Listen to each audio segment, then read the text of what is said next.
Hello apes, hello GameStop investors. My name's Forrest Hoddle.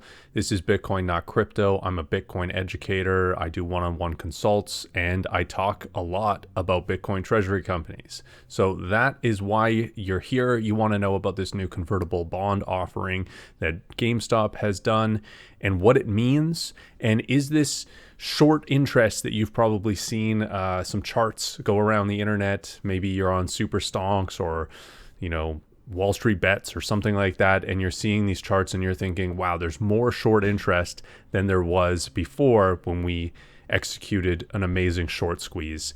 Now, I will just begin to explain what this convertible bond offering is and how it's connected to this short interest that you're seeing and everything you need to know going forward and what we will see in this trade. Now, the biggest Bitcoin treasury company out there is MSTR, and Ryan Cohen, the CEO of GameStop, was just seen with Michael Saylor. Ryan Cohen has followed 2 Bitcoin accounts on Twitter, being 2 out of the 3 that he follows being Bitcoin accounts. And they announced in their Q4 earnings that the board unanimously voted on agreeing to buy Bitcoin as a treasury reserve asset. So a day after that, they announced the proposed private offering of a $1.3 billion of convertible senior notes. And a day after that, they announced the pricing of those notes. So I'm going to get into that, and I'm going to tell you right off the bat that this is the same strategy that MSTR has been doing for a while. And I've done around 40 plus videos about MSTR. So if you want to see the future of what GameStop will become, you just need to look at the past of what MSTR has become and connect those a little bit. Maybe think about how they can form their own niche or carve out their own piece in this new frontier that they are entering, which is a Bitcoin treasury company. So before we get into the details, the exact details of the pricing of this convertible note, which will help flesh out the entire story and everything, I want to explain a little bit about what a convertible note is. It's a type of debt instrument. So they're basically raising $1.3 billion of debt, which means they will acquire cash upfront for selling a debt instrument. Now, this convertible bond has a 0% interest rate. So if it was just a regular bond, you would see some sort of interest rate attached to it, say a 5% interest rate. And if it's a $100 bond and it's a 1-year term, you would buy this bond for $100. And at the end of the year, with the interest paid out to you, you would receive $105 total. So that's a traditional debt. Now, what's crazy about this, right, is they're able to raise this capital. They're able to acquire all of this cash for 0% of interest rate. So they don't have to pay extra money for the money that they're getting right away from issuing this debt. That doesn't mean that it's free completely. There's a convertibility clause in there. So what that means, a convertible bond, you can kind of see it as a traditional bond with a call option built into it. Now, why would somebody want this over just a call option? You can go onto a brokerage account and just buy a call option of GME if you wanted. Well, this is a call option for 5 years into the future. So it's a very long dated call option. Beyond that as well, there's certain institutions, think pension funds, retirement funds, certain financial institutions out there that really can only buy certain types of financial instruments. And some of them have a mandate where they can only buy convertible bonds. So they look at all the convertible bonds that are being offered by corporations out there, and they want ones that are very volatile, or at least certain convertible bond buyers do.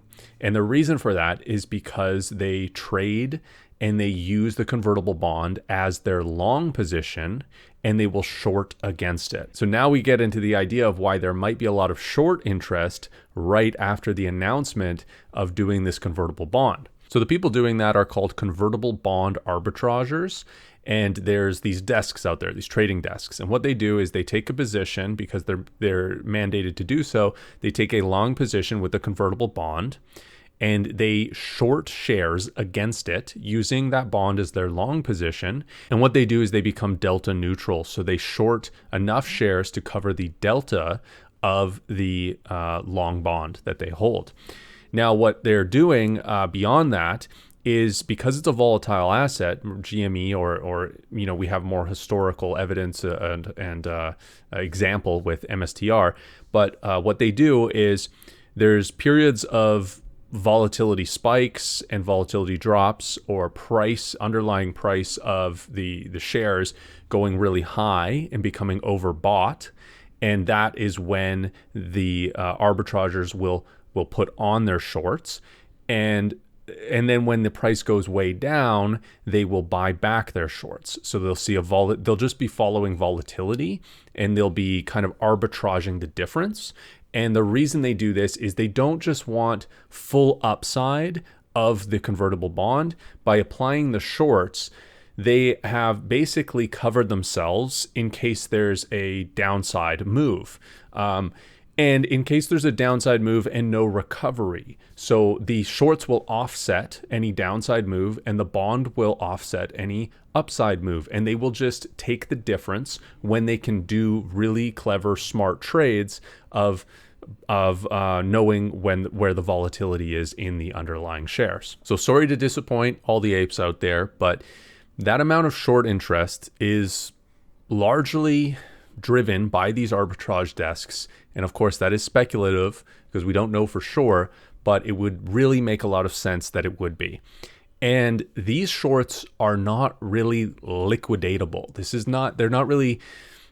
They're not really set up to be squeezed because they have that underlying long position. So what would happen if there was a short squeeze on these ARB traders is the underlying share price would go up, and they've got that appreciation of the long bond with a delta neutral spread between their short interest that they have, and they would come out even at the end of they wouldn't be able to trade in between that because they would be way above conversion price, and they wouldn't be able to sell their shares or buy back their shares. The ARB trade would be over, and they would probably want to convert and get out of that early, and because it would be way above conversion price, right? That call option would basically, the embedded call option would basically be in the money. So they'd probably want to do that and get into a different convertible bond that they could then do this ARB trade against. So it doesn't really benefit them to have it long term, but when they convert their bond, those become new shares and they offset the shares that they've sold because it's delta neutral. So really, it's not going to create this massive, there's no forced buyer like in a short squeeze because they have the underlying shares. They're just locked up in a different type of instrument that isn't necessarily showing. It's not that they're long shares and short shares. They're a long convertible bond and short shares, but that convertible bond can turn into newly issued shares after it's past its conversion price and replace those short shares or the borrowed shares that they've shorted. So hopefully that all makes sense. Feel free to ask me any questions if you feel like I've missed something or if something was unclear.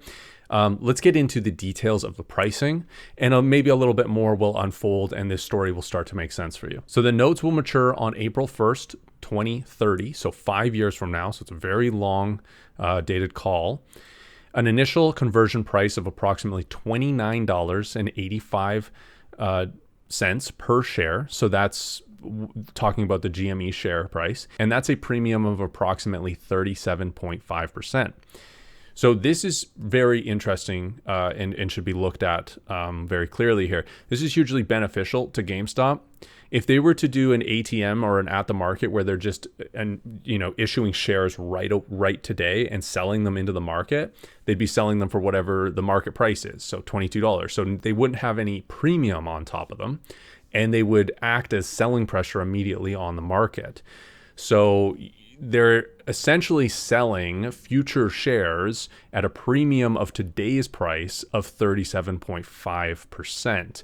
Now, in 5 years, GME's share price could be way higher than that. And the bondholders, if they weren't an ARB trader, they would look very smart. They would have a very profitable trade. So there is that. right? And, in 5 years, those bonds will be worth a lot because of the embedded call option in them. But right now, they're able to bring all that money into the present and sell at a premium. So it's the best option they have really today, because their only other option would be some sort of secured debt or traditional debt where they're paying interest, or to issue equity right now, and there's no premium on that. So they might as well do something like this. And later on, 5 years down the road, there's going to be some dilution event, but we can account for that dilution today as well, and recognize that it'll still be accretive because of how much cash they've brought in and what they plan to do with the cash, which I'll get into later. So approximately 1.28 billion, or approximately 1.48 billion, if the initial purchaser exercises its option to purchase additional notes in full. So they're issuing 1.28 billion. This is plus or minus expenses.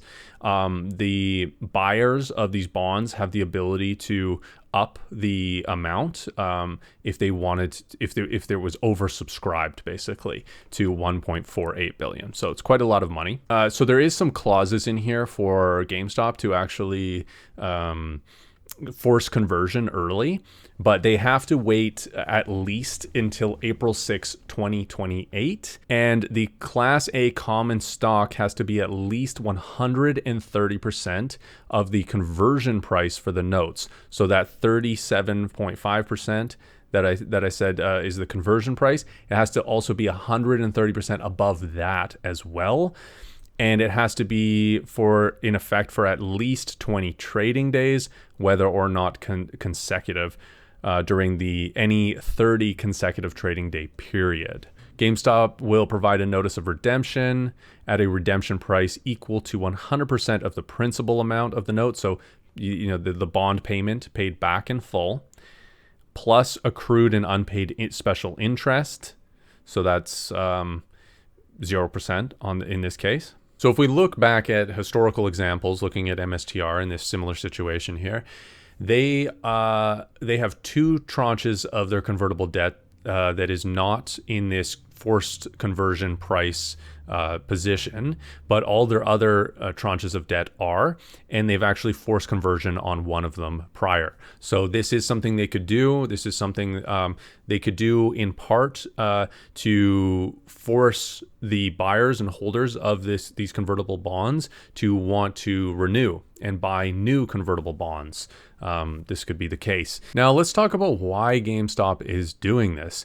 There's one sentence in here that says GameStop expects to use the net proceeds from the offering for general corporate purposes, including the acquisition of Bitcoin, in a manner consistent with GameStop's investment policy. You see how that doesn't say including / or the acquisition of Bitcoin? This is for the acquisition of Bitcoin. Maybe they'll use some for something else, but this is an investment. This is an investment in Bitcoin. I would say all of this, or the vast majority of it, 90+%, is going to be used to buy Bitcoin. That's my prediction. Now, a lot of people are wondering why GameStop has so much cash and cash equivalents. They have $4.78 billion of cash. Why are they raising cash through something like a convertible bond, which typically is something that companies will do when they're a little bit distressed? They'll release these convertible bonds. GameStop is in a pretty strong balance sheet position. Of course, their business, maybe you could argue, is a little bit less strong, or needing to be restructured, which they've been doing constantly and consistently. My opinion is a lot of their cash and a lot of their earnings has actually been from their cash through short-term treasury bills and interest rates, and it looks very good on their balance sheet. And I think some of that will start to go towards Bitcoin, but this is a way for them to, again, bring a lot of cash up front to get a premium on their share price and to buy and start acquiring an asset that appreciates over time. Now, there's probably a lot of GameStop investors that don't really understand Bitcoin, don't believe in Bitcoin. I've actually seen some pictures from Reddit posts of people thinking this is a fake out, that they're not even going to buy Bitcoin. It makes absolute complete sense for this company to buy Bitcoin. I will say that right now. The reason for that is Bitcoin is a fixed supply asset, and historically and in the future will continue to appreciate more quickly than GameStop will, than the Mag 7 will, than all of these different companies, because of the adoption curve we're on with Bitcoin and because of that scarce asset part of Bitcoin that I said earlier. Now, what this means basically is they're building a strong balance sheet of something that will grow in value. And if people are crazy enough to short this, right? There's not that much actual short interest on GameStop. But if somebody was crazy enough to short something that had a strong balance sheet and had Bitcoin on its balance sheet, they're essentially shorting Bitcoin. And people that short Bitcoin get wrecked. They might be okay if they're very, very quick with their shorts, but Bitcoin is something that can rapidly increase in value.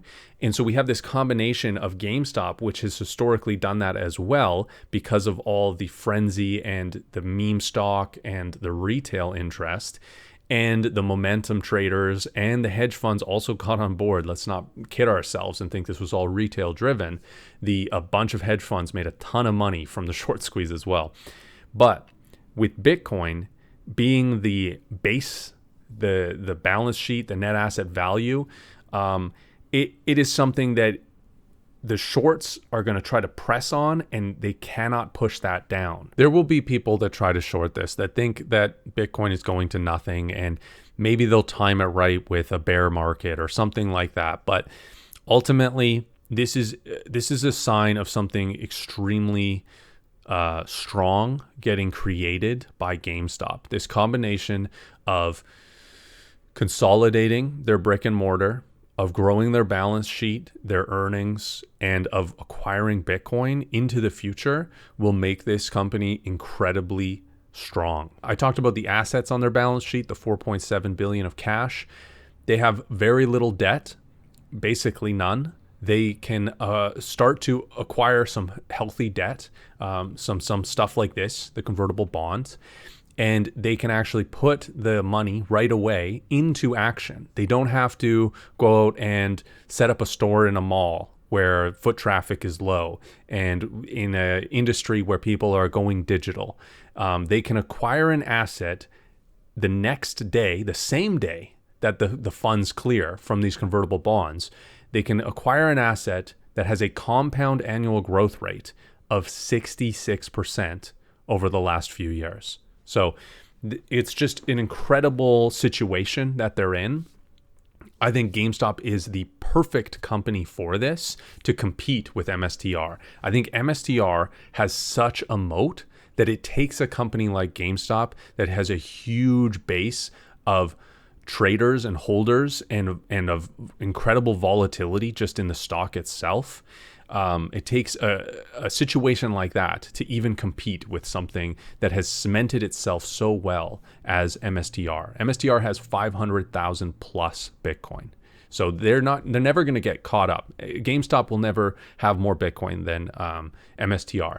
But they could become a massive company because they are front running every other company that will end up with Bitcoin on their balance sheet. This is an inevitability. I only value companies that acquire Bitcoin, and I'm not alone. And the people that like me, the investors like me, we are growing. We are growing in size, we are growing in capital, and we are growing in investment. Now, what I expect into the future is I expect a little bit of bewilderment with this. I expect a lot of GameStop traders to have to learn about Bitcoin. They might know what Bitcoin is as a term, but they really don't know what Bitcoin is. They don't know, they can't explain the difficulty adjustment. They don't understand the significance of max supply of a commodity money that is not controlled by a central organization. They don't understand how huge that is and how needed that is in the world that we're in today because of fiat money. So I expect a lot of GameStop investors to have to learn that. And I expect a little bit of turmoil and volatility with the stock price until it gets priced in and until we go much higher because they're acquiring such a strong asset. Now, Jeff Walton, Punter Jeff from MSTR True North, I'm going to read out a tweet that he has that he says that Bitcoin Trojan horse for GME apes. So let him explain. Ape buys GME on high short interest, right? We've talked about the short interest. Ape discovers short interest is convertible bond arbitrage, maybe even from watching my video. Ape wonders, what is convertible bond? Ape finds MSTR True North and gets educated. Ape realize need to learn Bitcoin. Ape eat orange pill. Ape orange pill all other apes. Ape strong together with digital capital diamond hands. I think that this is 100% true. I've seen some comments on my old videos. Months ago, I made these videos about the convertible bonds of MSTR, and they're asking, is this the same thing that's happening with GME right now? And that's what pushed me to make this video specifically about GME and to reiterate and re-explain what the convertible bonds are and why we've seen this huge short interest on GME.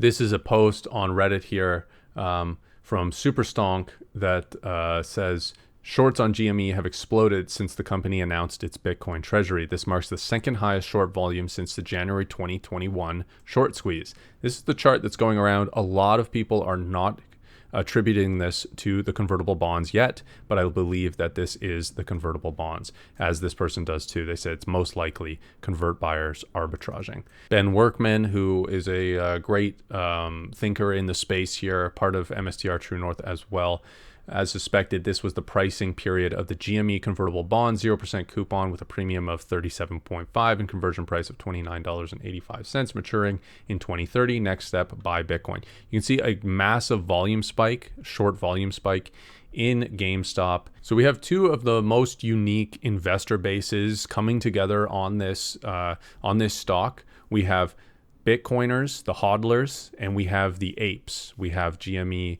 investors, the diamond hands. A lot of them have held even past the short squeeze that was years ago, and they are ready for more. They believe in this company, they believe in the vision, and they believe in the community that they've created. So we have this meshing of two extremely strong holders of an asset, and this is crazy. This is a huge domino to fall. MSTR adopting Bitcoin was a big domino, but it's been a slow moving domino. And now it's finally knocked over GME, and GME will knock over many more because they will be so successful with buying Bitcoin, holding Bitcoin, and acquiring more Bitcoin, even with the added dilution that they are creating with something like a convertible bond. That is why I didn't talk too much about this, but convertible bonds are often attributed to a company that is beginning to fail because it opens itself up to a huge amount of dilution, and dilution is a really bad word in financial markets. And it's actually what happened with the short squeeze is the shorts were able to get shares because GME was started to dilute the shareholders and issue new shares, and they acquired a bunch of cash with that. And that's where a large portion of that $4.7 billion of cash they have is from the act of dilution, and it suppressed the share price, right? So with Bitcoin, you cannot dilute Bitcoin. There's a consensus mechanism to the issuance of it, and there's less of it issued every 4 years. There's the same amount of issued every single day until the halving of it being issued less, and no one can acquire more of it. You have to pay for it. You have to mine it. You cannot duplicate it. You cannot get it easily. You cannot dilute to get it. So this is an opportunity for GameStop to adopt metrics like Bitcoin per share and Bitcoin yield and Bitcoin gain. These are all metrics that were pioneered by Strategy. And if they do a convertible bond and they're able to put that money directly into Bitcoin, they, even with the added dilution, they will still be able to acquire more Bitcoin per share. And if we value something like Bitcoin, then we want more Bitcoin per share. We want a company that is growing the amount of Bitcoin per share, even with things like dilution, right? Which a bond, a debt instrument like this is basically shorting fiat and longing Bitcoin. And we know historically that has been a great trade because fiat is infinite. Fiat is controlled by a central bank that will debase it like crazy. And Bitcoin is finite, and we understand its issuance, and we know that no one can make more of it. So hopefully that explains everything. If you want to get yourself some Bitcoin, the place I get it is Bitcoin Well. There's many reasons I get it there, but if you use the sign up code in the description, you'll get some free Bitcoin on sign up. And if you want to preserve your seed phrase for future generations, I recommend the Stampseed kit from Stampseed, and you can use my code BTC-NotCrypto15 for 15% off. And of course, if you want to book me for a one-on-one Bitcoin consult for learning about this, if you want to learn more about any of this stuff, you can book me. There's a link in the description for that as well. And if you want to learn more about these convertible bonds, check out this video that's popping up right now. It's about MSTR's convertible bonds, but you'll get a little bit more of an explanation and be able to connect that to this GME situation. So thanks everyone for watching, and we'll see you on the next episode of Bitcoin Not Crypto.